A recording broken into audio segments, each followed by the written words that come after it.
1, c'est bon. Bien, rebonjour à toutes et à tous. On espère que malgré le temps, vous avez passé une pause de midi à peu près défendable. On se retrouve pour la deuxième partie de cette JMT avec un premier temps cet après-midi qui fait en fait le pont ou le lien avec la table ronde qui a clos la matinée autour de la terminologie.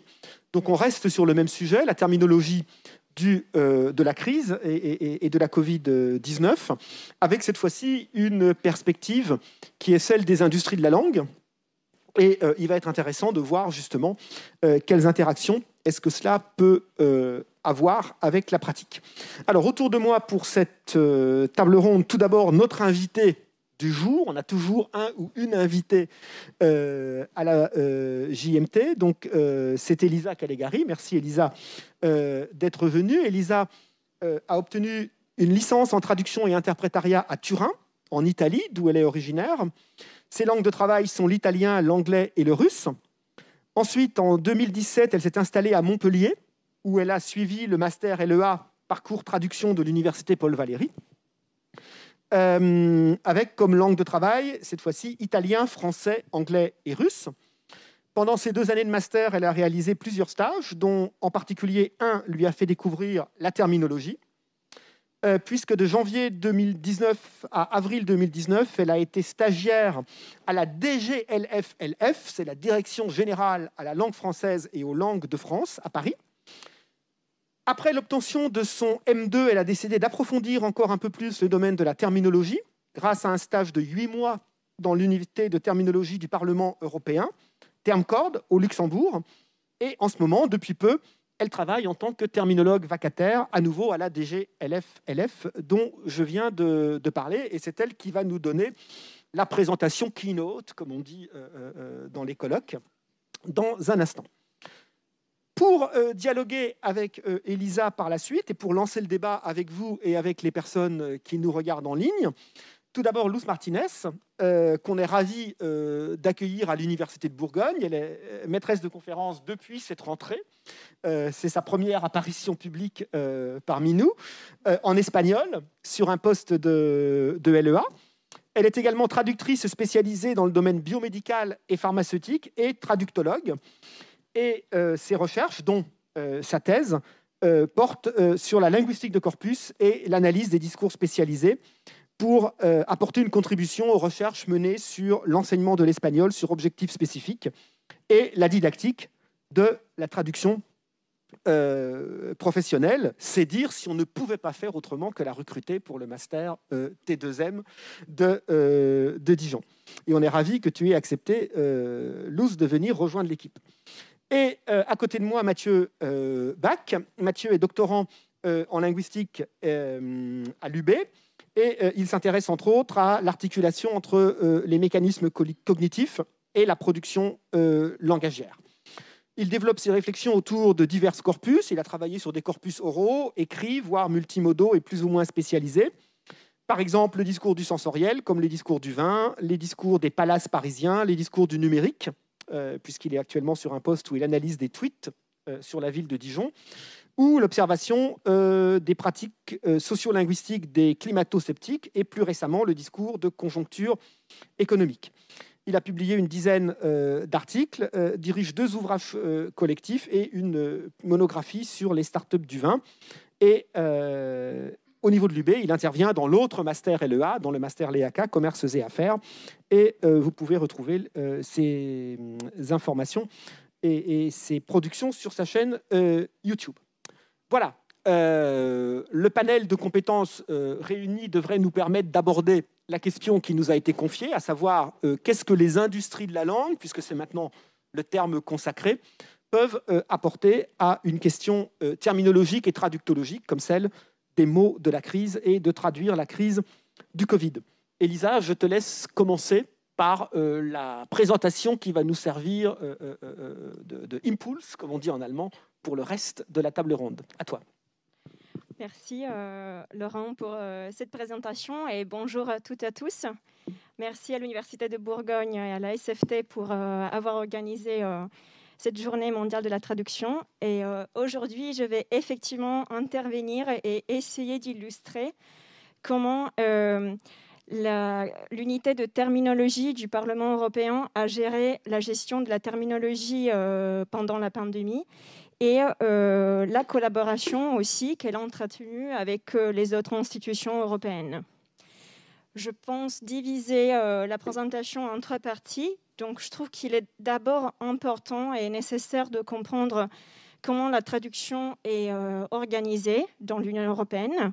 Ensuite, je ferai un focus sur la DG, donc la Direction générale de la traduction au Parlement européen et l'unité de terminologie. Et ensuite, je parlerai du COVID-19 event, qui a été une approche ontologique à la terminologie de la COVID-19, dont je me suis occupée. Et je terminerai enfin avec d'autres projets de terminologie gérés par l'unité de terminologie en temps normaux, donc d'habitude, pas liés à la pandémie. Je vais d'abord me concentrer sur la notion du multilinguisme dans l'Union européenne. Donc, elle est inscrite depuis la signature en 1957 du traité de Rome qui a institué la Communauté économique européenne. Et dans le premier règlement de ce traité, en fait, on désignait 4 langues officielles. Et il y a déjà une notion donc, de multilinguisme. À l'époque, les 4 langues officielles étaient le néerlandais, le français, l'allemand et l'italien, parce que c'était les langues qui étaient parlées dans les 6 pays fondateurs de l'Union européenne. À l'heure actuelle, la situation a bien évidemment évolué, donc au fur et à mesure des élargissements de l'Union européenne. Et aujourd'hui, on compte 27 États membres et 24 langues officielles. On a le numéro de langue officielle est inférieur au numéro des États membres parce que le néerlandais, le français, l'allemand et les grecs sont parlés à la fois dans plusieurs pays. La notion de multilinguisme, donc la coexistence de plusieurs langues dans l'Union européenne, nous montre que le principe fondamental de la politique linguistique, en fait, c'est que tout citoyen de l'Union européenne a le droit de s'informer sur les travaux et les missions de l'Union européenne et il a le droit de participer à la construction des objectifs de l'Union européenne. Et il peut faire ça seulement s'il comprend les textes ou les débats politiques. Dans ce sens-là, donc, il est important qu'il puisse s'adresser aux institutions dans n'importe quelle langue officielle et qu'il puisse recevoir une réponse à ces questions ou des commentaires à ces suggestions dans n'importe quelle langue officielle. Donc, il est évident qu'il faut mettre en place un système de services de traduction très efficace. Et je parle de système de services de traduction parce que, en fait, chacune des institutions de l'Union européenne a son service de traduction. Là, vous voyez les principales institutions européennes et le siège de chaque unité de traduction. À côté de ça, il est peut-être un peu moins connu, mais il est très important. Il y a le CDT, vous le voyez en haut à droite. C'est le centre de traduction des organismes de l'Union européenne, qui est une agence européenne détachée des institutions. Il a son siège au Luxembourg. En fait, sa mission est de fournir les traductions pour toutes les agences européennes qui sont implantées dans plusieurs villes en Europe. Par exemple, pour l'agence de sécurité maritime, plutôt que pour l'autorité de la sécurité des aliments ou pour l'Europol. Et ensuite, quand on voit qu'il y a une surcharge de travail au sein des institutions européennes, c'est le CDT qui intervient en proposant des traductions parce qu'ils peuvent assurer la traduction depuis et vers les 24 langues officielles. Donc, ce réseau de services de traduction en collaboration avec le CDT, permettent la traduction depuis et vers les 24 langues officielles de l'Union européenne. Je me concentre sur le service de traduction du Parlement européen parce que mon stage s'est déroulé au Parlement européen au Luxembourg et il s'agit peut-être d'une notion évidente, mais c'est quand même bien de rappeler qu'il y a 3 villes pour le Parlement européen, 3 sièges principaux. Et Strasbourg héberge chaque mois la session plénière. Bruxelles, ce sont les bureaux dédiés aux travaux et aux réunions pour préparer la session plénière. Et dans la ville de Luxembourg, il y a le siège du secrétariat général du Parlement européen, qui assure donc tout ce qui est la gestion administrative du Parlement européen. Et c'est dans le secrétariat général du Parlement européen qu'on retrouve plusieurs directions générales. Donc, comme vous pouvez voir dans la diapo, il y a la DG Perse qui s'occupe du service du personnel, plutôt que la DG Presse qui s'occupe de la présidence. Bien sûr, une direction générale pour l'informatique. Et il y a aussi la DG Trad, donc la direction générale de la traduction pour le Parlement européen. Le but de la direction générale de la traduction du Parlement européen est d'assurer, encore une fois, la traduction depuis et vers les 24 langues officielles, de façon à permettre un échange de vues, la transparence des documents officiels en compréhension pour tout citoyen. Donc, on rentre encore une fois dans le concept, le principe de multilinguisme. Si on regarde dans le détail les missions de la DG Trad, elle est divisée en unités linguistiques. Donc, il y a une unité de langue pour chaque langue officielle. Elles se trouvent la plupart au Luxembourg. Elles doivent traduire donc les documents depuis et vers la langue officielle.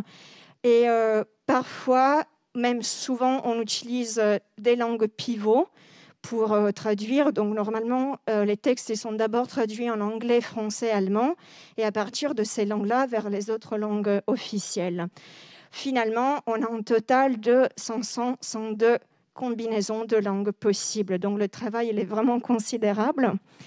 Et c'est toujours une des missions de la DG Trad de fournir aux traducteurs tous les outils nécessaires à produire une bonne traduction. Donc, des outils informatiques, des outils de base de données terminologiques, des références documentaires. Et c'est toujours la DG Trad de valider les documents, les traductions, et de vérifier aussi les traductions qui ont été assignées à des traducteurs externes. La DG Trad, elle est soutenue dans sa mission par d'autres unités. Par exemple, l'unité de la gestion et du planning qui s'occupe de gérer les flux de travail et des traductions, par l'unité de vérification, de correction, qui est l'unité de langage clair, donc qui relie les documents en anglais et en français et en assure la correction, la relecture finale, et par l'unité de terminologie, qui est en anglais Terminology Coordination Unit. Et là, on arrive à se poser la question, donc pourquoi est-ce que la terminologie elle est importante au niveau des institutions européennes? Déjà, vu que les documents officiels approuvés au Parlement européen, ils ont un rôle juridique dans les États membres. Il est surtout important d'avoir une terminologie cohérente, uniforme, parmi toutes les langues. Et donc, avoir un service de terminologie, ça permet de garantir une application uniforme de la législation de l'Union européenne, de contribuer aussi à la sécurité juridique. Dans les détails, les missions de l'unité de terminologie sont avant tout coordonner la base de données terminologique IAT, qui est un acronyme pour Interactive Terminology for Europe. La base IAT a été créée par le CDT, le centre de traduction qu'on a mentionné avant, Et maintenant, elle est gérée par toutes les unités de terminologie des institutions européennes qui ont décidé de se mettre ensemble, de fournir leur terminologie propre à une certaine institution et de créer donc une base commune de termes. Ensuite, Termcord s'occupe aussi de fournir aux traducteurs des glossaires, de la documentation, des corpus, des ressources terminologiques, des fiches terminologiques pour les aider dans la traduction des textes officiels. Et en même temps, ils offrent un service d'assistance pour la terminologie. Quand il y a un doute, c'est l'unité de terminologie qui fait des recherches pour arriver à comprendre le bon terme à utiliser dans un certain contexte. Ensuite, l'unité gère des projets de terminologie à l'intérieur de du Parlement européen, donc normalement c'est avec des stagiaires en traduction, mais aussi avec des universités du monde entier. Et ce sera la dernière partie de la présentation dont je pourrais vous montrer à quoi ça ressemble un projet de terminologie géré par Termcord et une université. L'unité s'occupe également de fournir des cours de terminologie à l'unité du Luxembourg et elle fait partie d'un réseau d'associations et d'organismes dédiés à la terminologie et qui mettent ensemble leurs connaissances, qui organisent des débats et des conférences pour approfondir certaines thématiques. La gestion de la terminologie au Parlement européen est un flux de travail assez complexe et il faut garder à l'esprit, je pense, le but. Donc, le but est d'avoir un recueil de termes, une collection de termes en 24 langues officielles. Et ces termes doivent être assortis de définitions, de références, de contexte et de toute autre information utile à pouvoir comprendre le concept et le terme. Donc, dans un premier moment, je vais vous montrer le flux de travail normal et après, on l'appliquera au flux de travail pendant la pandémie. Vous verrez que ça revient à peu près à la même chose. Donc, on a vraiment suivi les mêmes étapes. Tout d'abord, afin de produire de la terminologie dans un certain domaine ou contexte, et ce sont toujours des domaines de compétences du Parlement européen, il faut identifier les besoins de traduction. On les identifie en monitorant les débats politiques ou les séances à venir du Parlement européen. Et donc, on fait attention à quels seront les domaines abordés.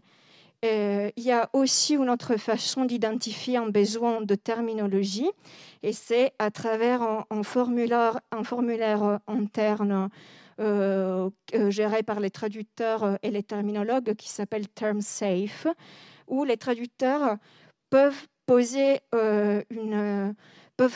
manifester un besoin de terminologie sur un certain domaine parce qu'ils sont en train de traduire un texte où il n'y a pas encore suffisamment de terminologie et ils demandent est-ce que vous pouvez nous fournir un peu de terminologie sur ce domaine-là. Donc il y a ces deux façons d'identifier des besoins de terminologie pour la traduction. Une fois qu'on a identifié les besoins, on procède avec l'extraction terminologique. Donc, on prend des termes à partir de corpus. Ce sont des collections de textes. Normalement, ce sont des textes de l'Union européenne. Encore une fois, parce que le but est de fournir de la terminologie appropriée pour les traductions des textes officiels de l'Union européenne. Mais cela pourrait aussi venir du service de recherche documentaire qui fait des publications ou des recherches dans certains domaines. Et on fait aussi de l'extraction terminologique à partir de ces documents-là. Normalement, on le fait de façon automatique, donc on utilise des logiciels d'extraction terminologique. Et à la fin, il y a toujours le terminologue qui révise les termes candidats, donc les termes qui ont été identifiés par le logiciel et qui pourraient être des possibles candidats pour ce domaine. Et il y a la phase de comparaison de cette liste de termes avec le terme déjà présent dans IAT. Donc, il y a des termes qui sont déjà présents dans IAT. Il faut vérifier que la fiche terminologique soit mise à jour, qu'elle soit complète, que les références mentionnées soient de qualité. Et donc, il y a le premier travail à faire avec les termes qui sont déjà présents dans IAT. Le but, c'est d'avoir ces termes au moins complets en anglais, qui est la langue de travail de l'unité de terminologie, puisqu'elle est une unité transversale, donc on travaille en anglais. Et la deuxième partie, c'est pour tous les termes qui ne sont pas présents dans IAT, il faut se poser la question, est-ce qu'il vaut mieux les intégrer ou pas? Donc, il y a toute une recherche documentaire à faire sur le terme, sur la définition, comprendre d'abord à quel concept il renvoie, ce que ça veut dire, est-ce que c'est un domaine de compétences de l'Union européenne, comment on le définit, est-ce qu'on a des usages, des contextes, est-ce qu'il y a des variations morphologiques, par exemple français et français du Canada plutôt qu'espagnol. Il faut tout mentionner dans la fiche terminologique. Et finalement, on arrive à avoir une liste de termes et les fiches terminologiques correspondantes complètes en anglais. C'est à ces moments-là que ces termes sont recueillis dans une collection et qu'ils sont envoyés aux unités de langue qui assurent la création de fiches terminologiques pour leur langue de travail. Donc, on ne parle pas vraiment de traduire le terme, on dit surtout qu'il doit trouver l'équivalent dans leur langue de travail. Et après, donc une fois que toutes les langues ont été complétées, la collection elle est intégrée automatiquement dans IAT parce que les traducteurs ils travaillent directement dans IAT. Donc, l'unité de terminologie reçoit une notification que le travail en français a été réalisé. Et une fois qu'on a les 24 langues, on peut extraire la terminologie et la fournir aux traducteurs pour qu'ils puissent l'intégrer dans leurs outils de TAO. Pour la gestion donc, de la terminologie sur la pandémie, le processus était le même. D'abord, c'est l'unité la Direction générale de la traduction de la Commission qui a pris en charge la gestion de la terminologie de la COVID-19. Et elle a divisé le projet en 13 parties et elle a attribué un référent pour chaque partie du projet, de façon à procéder le plus vite et le plus efficacement possible. Parmi ces projets-là, on avait 10 projets qui étaient particulièrement urgents, obligatoires, dont on avait besoin d'avoir les fiches terminologiques pour ces termes-là. Et ça revient à peu près à 660 termes, 60 entrées. Et on a procédé de la même façon. Donc, il a fallu extraire la terminologie à partir de la documentation qui présentait déjà les termes de la COVID. Donc, on a utilisé les discours de débat politique quand on a commencé à parler de la COVID-19, plutôt qu'on a utilisé les documents de l'OMS. Et il y avait déjà des termes présents dans IAT. Donc, il a fallu seulement mettre à jour la fiche terminologique. Il y avait d'autres termes nouveaux. Il a fallu créer des fiches terminologiques.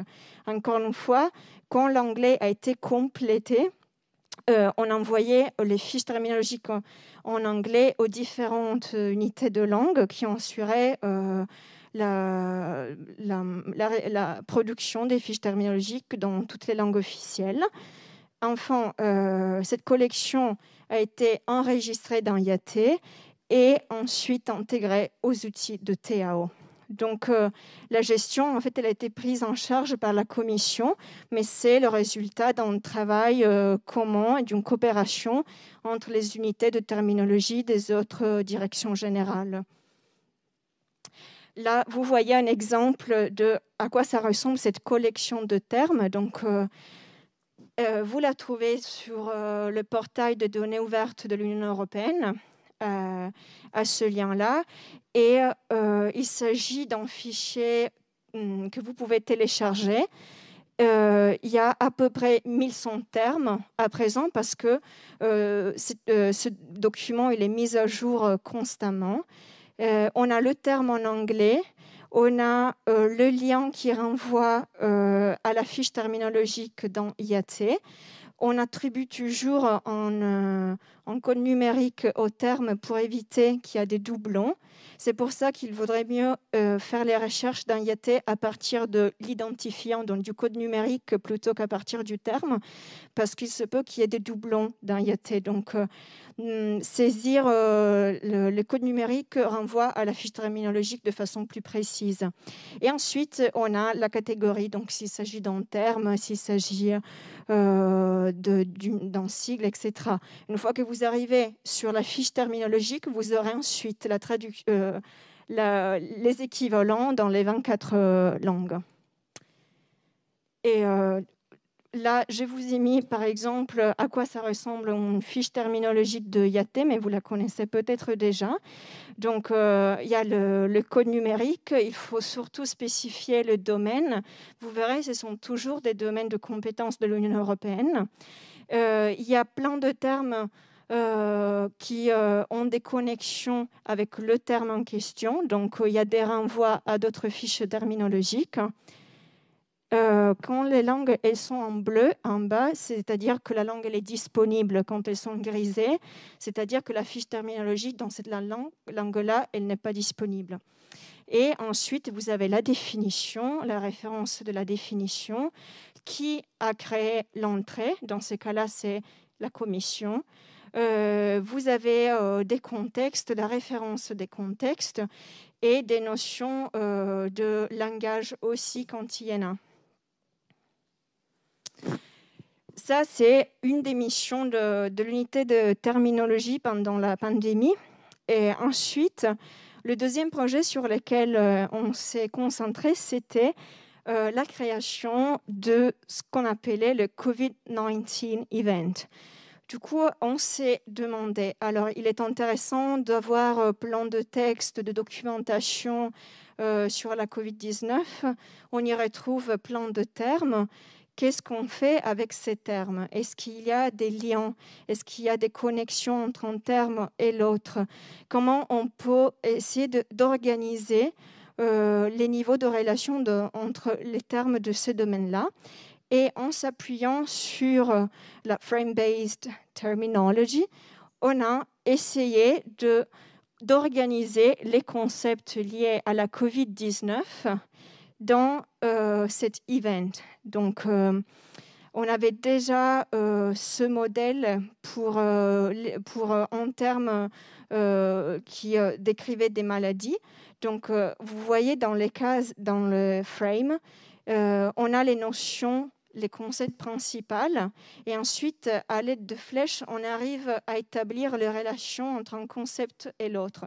Et on a trouvé que c'était intéressant pour pouvoir, en fait, organiser, monitorer les connexions de ces nouveaux termes qui venaient d'apparaître et comprendre un peu comment les utiliser. Les enjeux qui étaient présents dès l'arrivée de nouveaux termes dans les documents officiels. On a réalisé cette map, ce plan de terminologie avec Madame Olga Karienova. Elle est experte en ontologie et terminologie à l'université Pablo Olavide de Séville. Et on a fait réviser ensuite les termes par des médecins pour avoir leurs compétences aussi. Donc, c'était le deuxième aspect du travail terminologique de l'unité de terminologie. Et c'est aussi une des missions, des objectifs pour d'autres termes aussi. Dans ce cas-là, c'était le terme COVID-19, mais ce sera applicable pour d'autres termes une fois qu'on voudra regarder et prendre connaissance de la façon dont un concept est lié à d'autres concepts à l'intérieur d'un domaine très spécifique. J'aborde la dernière partie de la présentation avec d'autres projets de terminologie gérés par Term Chord. Et le plus important est sans doute Terminology Without Borders. Il s'agit d'un ensemble de... Quand j'étais en stage, on avait 100 projets. Maintenant, je suis ravie de voir qu'ils ont ajouté d'autres projets. Ce sont des projets, je dirais, en collaboration entre l'unité de terminologie du Parlement européen et des universités du monde entier. Normalement, ce sont des universités qui ont des cours en traduction.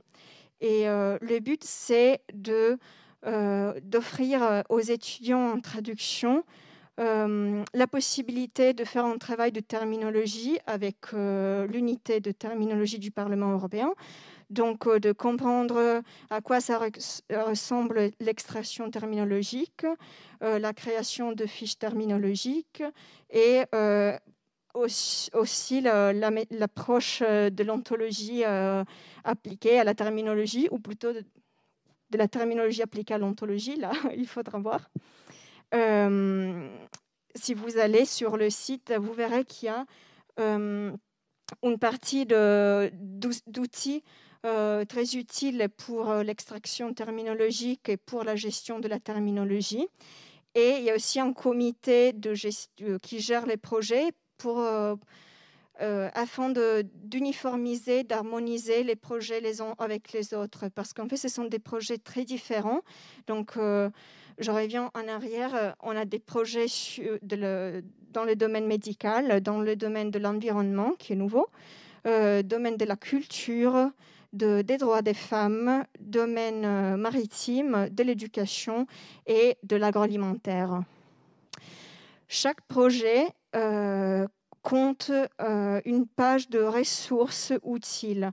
Ce sont surtout des glossaires liés à ce domaine-là, mais ce sont aussi des corpus, donc de la documentation spécifique dans ce domaine-là, que les étudiants peuvent utiliser pour extraire la terminologie ou pour approfondir leurs connaissances dans ce domaine-là en vue de la création de fiches terminologiques. Ensuite, on met en place le vrai projet de terminologie. Donc, une fois que l'extraction a été réalisée, on demande aux étudiants de remplir, de créer des fiches de terminologie selon les conventions de rédaction utilisées pour les fiches de terminologie de IAT.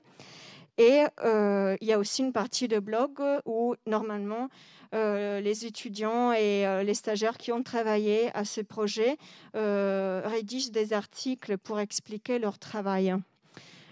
Pour aller un peu plus dans le concret, je vous montre par exemple la page des ressources qu'on a recueillies pour la COVID-19.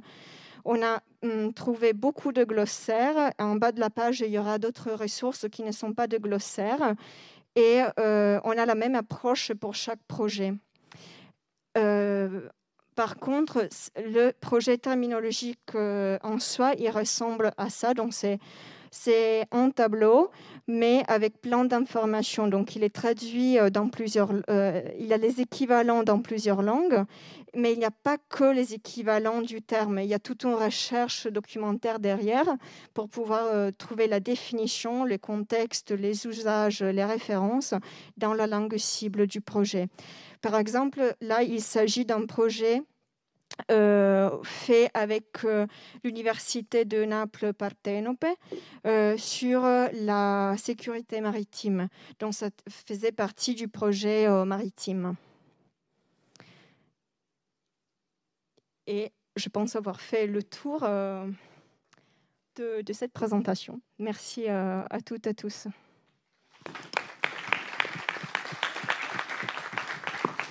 Merci beaucoup, Elisa. Donc, on va passer à la partie débat, alors qui ne se limite pas, je le répète, aux trois intervenants qui sont autour de moi, mais on attend toutes les prises de parole, aussi bien ici dans la salle à Dijon qu'en ligne. Alors, finalement, ce qui est apparu au cours de ta présentation, Elisa, c'est que la terminologie ici, au Parlement européen, bien sûr, la pointe visible de l'iceberg, c'est le glossaire IAT, mais que finalement, c'est bien plus que ça, en fait, et que c'est beaucoup plus complexe que ça. Alors, si tu devais nous dire ce qu'est la terminologie ou le travail terminologique vu de l'unité de terminologie en oubliant le glossaire, le tableur XLS, etc. Comment tu définirais en fait toute cette activité et peut-être quelles sont les compétences nécessaires pour être actif dans ce domaine? Effectivement, on ne peut pas se concentrer que sur le tableau, qui est bien sûr le résultat d'un travail derrière que je définirais comme un travail de recherche vraiment considérable et énorme. Donc, la recherche, déjà, elle implique plusieurs compétences.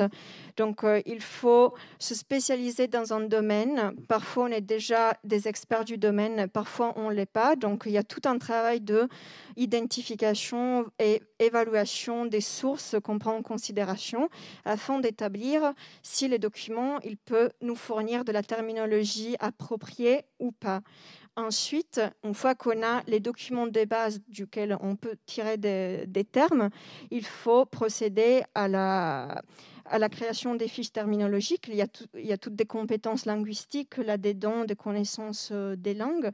Et finalement, on revient au tableau Excel, mais qui est seulement la dernière étape, le résultat d'un travail de recherche derrière. Donc, je pense que la recherche, c'est vraiment un point très important du travail terminologique. Alors, tu as dit à un moment donné, quand on demande des équivalents, ce ne sont pas des traductions, mais des équivalents. Est-ce que tu peux un petit peu, alors plutôt à destination des étudiants qui sont ici ou qui nous écoutent, revenir sur ce point? Oui, alors il se trouve que souvent les équivalents sont vraiment des traductions. Donc, quand on a le même concept dans plusieurs langues, ça revient à peu près à des traductions. Mais on a parfois un concept qui n'existe pas dans d'autres langues. Donc, il vaut mieux trouver un équivalent. Parfois, il n'y en a même pas d'équivalent. Donc, il y aura des langues qui essayent d'expliquer le concept, mais qui ne l'ont pas encore abordé ou qui n'ont pas de la terminologie pour ces concepts-là. Donc, soit ils utilisent une autre langue, par exemple l'anglais, soit ils fournissent une description. Et c'est pour ça qu'on utilise qu'on parle d'équivalent et pas de traduction. Parce que ce qu'on nous disait, c'est quand vous faites des recherches, quand vous faites de la traduction, et moi j'ai une formation de traduction à la base, il faut produire un texte. Donc tu trouves 1000 stratégies pour finalement produire le texte cible. Quand on a fait par contre le travail de terminologie, et on avait des stagiaires en terminologie qui nous disaient « mais moi je ne trouve pas l'équivalent en cette langue, qu'est-ce que je fais ?» On lui disait bah, tu mets que tu n'as rien trouvé, tu n'inventes rien du tout, mais c'est possible, ça fait partie du travail de recherche, qu'on recherche et finalement on ne trouve pas l'équivalent. Donc normalement là on fait un emprunt, on prend de l'anglais ou sinon on fournit une définition. Donc ça fait partie du jeu aussi de ne pas avoir d'équivalent parfois. Alors quittons maintenant le travail général pour revenir sur le Covid. Et en particulier ce que tu nous as montré, c'est-à-dire le Covid Event. Je ne sais pas si vous avez encore en tête la diapositive bleue et jaune. Là, on a l'impression que ça va bien au-delà de la simple représentation terminologique. Alors, de quelles compétences est-ce qu'on a besoin pour arriver à ce type de modélisation ? Alors, je pense qu'une fois qu'on a, on pourrait dire, la liste de termes avec plein d'informations intéressantes sur ces termes, il faut faire encore un type de raisonnement, c'est comment est-ce que je mets en connexion tous ces termes. Et si je dois leur donner une représentation graphique, comment est-ce que je pourrais établir des connexions. Donc, on prend un terme, on prend les termes qui, par similarité ou par différence, sont liés à ce terme, et on essaie de créer une map, un schéma de termes. Donc, je pense que là, la compétence, c'est le fait de... il y a une compétence logique aussi, mais c'est le fait d'abstraire, donc d'aller du spécifique un peu plus au général pour essayer d'intégrer tous les termes qui font partie du même domaine et de voir des connexions qui parfois ne sont pas évidentes, mais au moins se poser la question, est-ce qu'ils sont en relation ou pas. Donc, je pense qu'il y a cette compétence aussi, ou oui, cette démarche au moins d'abstraction et d'organisation logique des termes. Merci Elisa. On a une question en ligne On vous écoute. Oui, donc il y a Karine Ferreira-Meyers qui demande si le point de départ de ces recherches terminologiques sont-elles toujours ou pour la plupart du temps des mots ou des expressions en anglais? Alors, pour le travail dans les institutions européennes, ce sont normalement des textes en anglais, oui, parce que comme on a dit avant, on part de l'anglais, du français et de l'allemand pour arriver à d'autres documents. Donc, les premiers documents, ils sont en anglais. Mais si on s'appuie sur des corpus réalisés dans d'autres langues, ce n'est pas forcément l'anglais. Donc, c'est vrai que pour ce travail de terminologie, il était l'anglais, par exemple. C'était les textes produits par l'OMS. Mais il peut s'appliquer avec des corpus en d'autres langues aussi. Merci. Est-ce que dans la salle, il y a des questions ou des interventions sur cet exposé d'Elisa? Non. Alors, tu viens de finir en parlant des corpus. Et on a bien compris en t'écoutant depuis le début que finalement, le point de départ, alors pas le point de départ de l'interrogation, mais le point de départ du travail, c'était la constitution de corpus et de recherche. Donc je me tourne vers Luce, puisqu'on parle de corpus.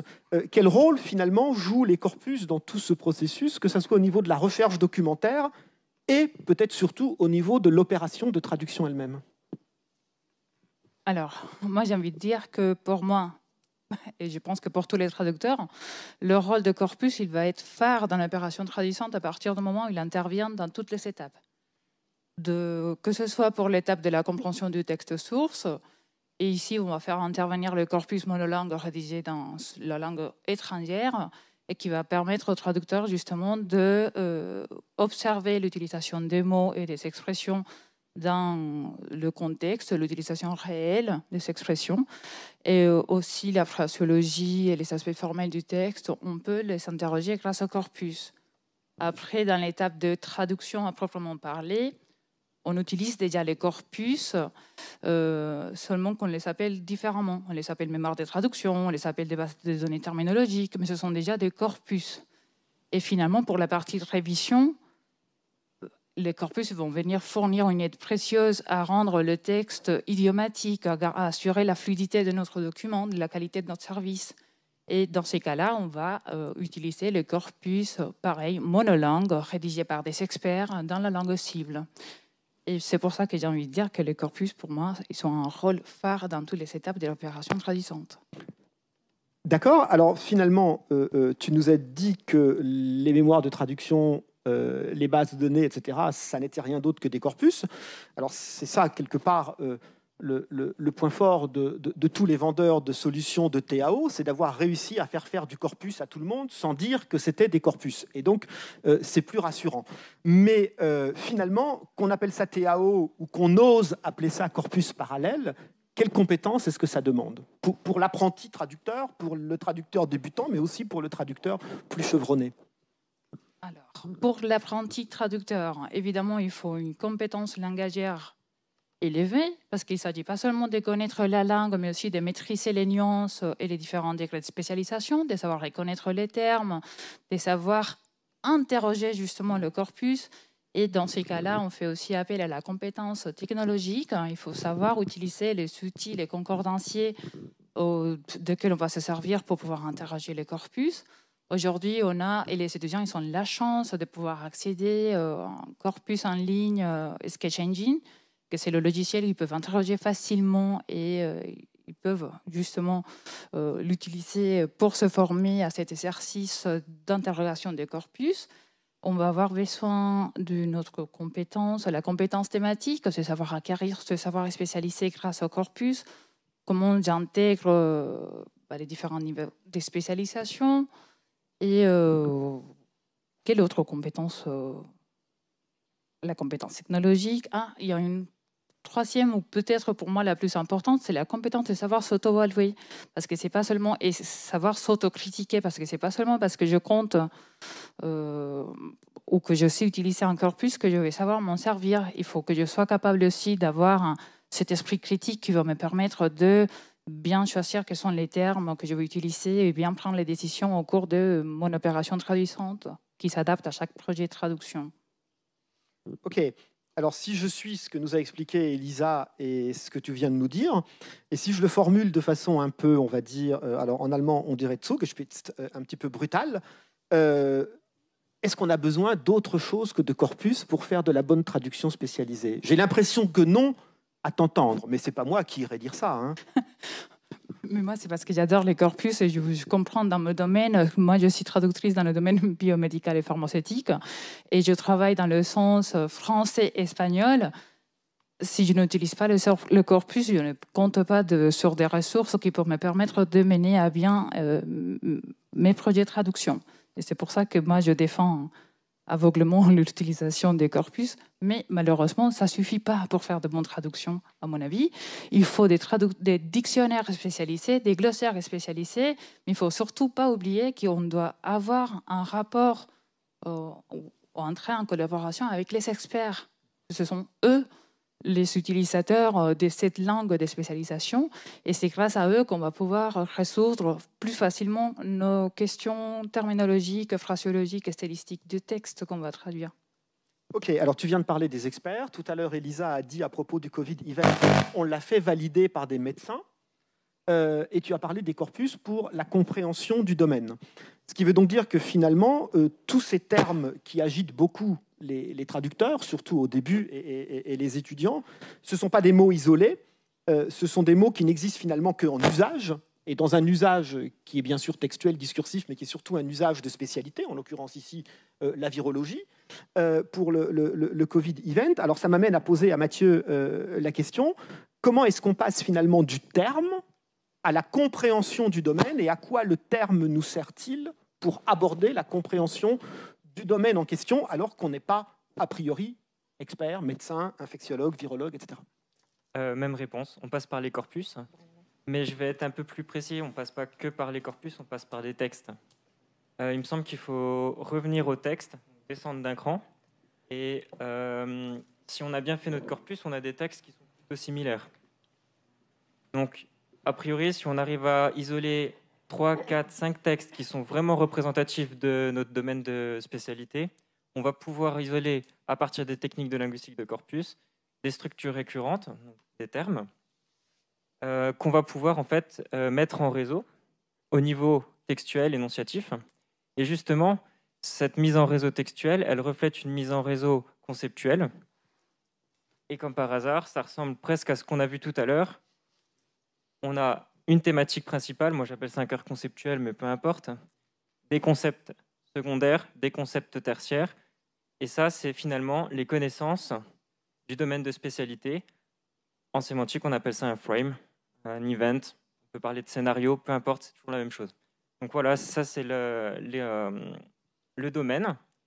Ça vous parle peut-être pas beaucoup, donc j'ai préparé un exemple. Ouais, ça marche. Alors, j'ai récupéré ça, c'est un titre de la presse quotidienne. Covid-19, Olivier Véran annonce la fermeture totale des bars et restaurants à Marseille et en Guadeloupe à partir de samedi. Donc, vous ne le voyez pas forcément bien, mais Covid-19, il est en violet. Donc là, on a de la chance. La thématique, c'est le premier mot, donc c'est facile. À partir de là, on a fait un travail en amont. On a récupéré les informations relatives au Covid. Donc on va appeler ça le frame SARS-CoV-2. C'est un petit peu différent du Covid event que tu as présenté tout à l'heure, Elisa, parce que moi, je n'ai pas pris la même perspective. J'ai pris la perspective de toutes les informations que j'ai trouvées dans les différents textes. Et toi, c'était déjà un petit peu plus spécifique. On se trouve en fait au niveau biologique. Et vous allez voir, c'est assez magique. Bon, c'est moins magique parce que ça ne marche pas super bien là. Mais on a Covid-19, donc SARS-CoV-2. Olivier Véran, on le retrouve par politique, gouvernement, ministre de la Santé. Et ensuite, fermeture totale des bars et restaurants. Finalement, c'est relatif à l'économique et au social. Ça prend sur le fonds de solidarité, le chômage partiel, etc., crise sanitaire. Alors finalement, ce que vous nous montrez là, le event d'Elisa, c'est quelque chose qui relève du cognitif. Alors là, on a passé un gap, on est passé des textes au cognitif, qui est en fait juste le gros mot pour dire la représentation du domaine de spécialité qui est derrière le texte que j'ai à traduire. Alors toujours la même question, c'est de quelles compétences alors est-ce que l'on a besoin pour aborder la terminologie? Et finalement, ce n'est pas que la terminologie, c'est toute l'opération de traduction dans une telle perspective. On a besoin de savoir faire des corpus et de savoir rentrer dans le corpus. C'est pas mal de savoir, d'avoir quelques connaissances sur la langue, sur comment fonctionne la langue. Donc quelques connaissances sur la cognition, c'est pas mal non plus. Et puis des connaissances de spécialité. Et là, on fait le tour finalement. Hein. On a besoin de connaître les vrais mots de la langue et de savoir comment on les utilise quand on est expert, si on traduit un texte d'expert. En fait, on reboucle encore sur le corpus, sur la documentation. Et peut-être que la sémantique des frames, d'une certaine manière, elle permet d'alléger ce que Elisa appelait tout à l'heure, le travail considérable de recherche. Peut-être que là, on a une méthodologie, une méthode, un moyen de représenter les connaissances d'un domaine de spécialité et donc ensuite de pouvoir mieux traduire. Alors, on a des questions en ligne. Oui, donc il y a Sama Nars qui nous demande l'enjeu est la formation à la fois informatique et linguistique vis-à-vis de la création des néologismes qui sont absents des corpus et la consultation des experts. Et donc, comment les mettre en place dans la formation des traducteurs? Alors Will qui voulait qu'on ferme à 16h30. Alors là, ça c'est une bonne question. C'est une grande question. Alors, je crois que la question qui se cache derrière, finalement, c'est celle de comment combiner l'apprentissage du domaine, l'apprentissage linguistique correspondant au domaine et l'apprentissage de la spécialité. Alors peut-être que les cadres conceptuels ou ces choses-là... Moi, je peux parler par rapport à l'approche de savoir spécialisé. On peut faire intervenir les experts justement dans nos formations préparant à la traduction professionnelle pour qu'ils interviennent en forme de séminaires adressés aux traducteurs. On le fait déjà, ce sont des séminaires de droit, des séminaires de médecine ou de commerce. Et comme ça, les étudiants ils peuvent acquérir ce savoir spécialisé qui va leur permettre justement de se spécialiser plus tard. Et on pourrait justement utiliser les cadres conceptuels ou les frames, pas vraiment pour l'opération de traduction en tant que telle, parce que là, ça demande en fait des méthodes et tout un arsenal qu'on n'a pas forcément le temps d'acquérir en master de traduction, mais ça peut permettre de représenter ces connaissances-là qu'un expert va venir transférer. Justement parce que ces frames sont finalement des mind maps un peu évolués. Et comme on a l'habitude d'utiliser les mind maps depuis très très longtemps dans l'enseignement, on n'a qu'à en faire en fait des vrais outils et les utiliser pour acquérir des connaissances, même quand on est traducteur. Bien, on est arrivé au bout du temps que nous avions à disposition. Je remercie Luce, Mathieu et Elisa, en plus, qui a fait le voyage pour venir nous rejoindre. Et on voit bien qu'on a posé là des questions qui sont... Alors, le titre, c'était « Perspective des industries de la langue ». Mais on voit bien qu'on est quand même à mi-chemin entre les industries de la langue et des questions qui sont finalement des questions de recherche un peu fondamentales, en particulier en lien avec l'intelligence artificielle, avec les ontologies, tu l'as dit, à plusieurs reprises, et avec l'informatique. Et puis la question de la formation pratique et concrète et appliquée de la traduction. Donc, c'est aussi cela qui fait que la traduction s'enseigne au niveau master, qui est justement normalement l'intersection entre les deux, et pas en licence professionnelle et pas dans d'autres cadres. Voilà, merci beaucoup à toutes et à tous pour votre participation et on va bientôt passer au traduel.